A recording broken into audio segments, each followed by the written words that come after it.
Баяқан Рахмет. және кедей ханның өмірі.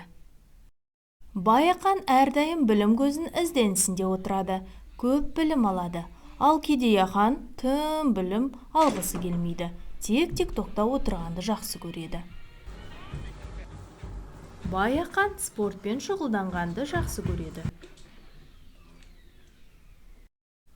Бос уақытында кітап көп оқиды. Өзін әрдайым дамыту жолында жүреді.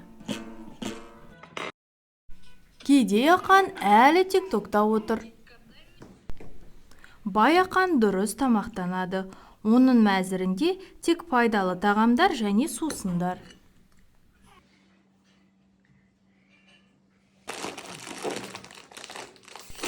Ал кедей хан болса, пайдасыз, зиян тамақтар мен сусындарды қатты жақсы көреді.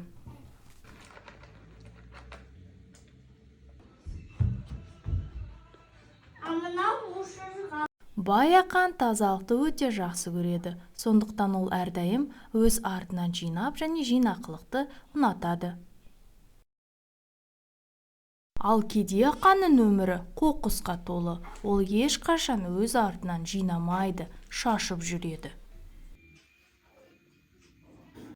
Баяқан әрдайым ізденісте, ақшаны қалай үнемдеу және жинауды жазып отырады.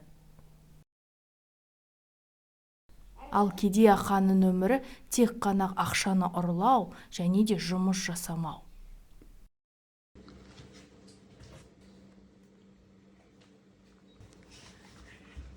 Сондықтан кедей ханның өмірі келешекте қиындыққа толы.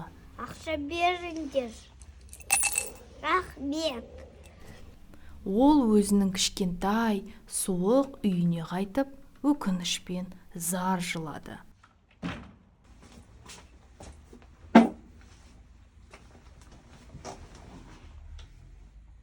Ал сен, балақай, қандай өмір таңдар едің?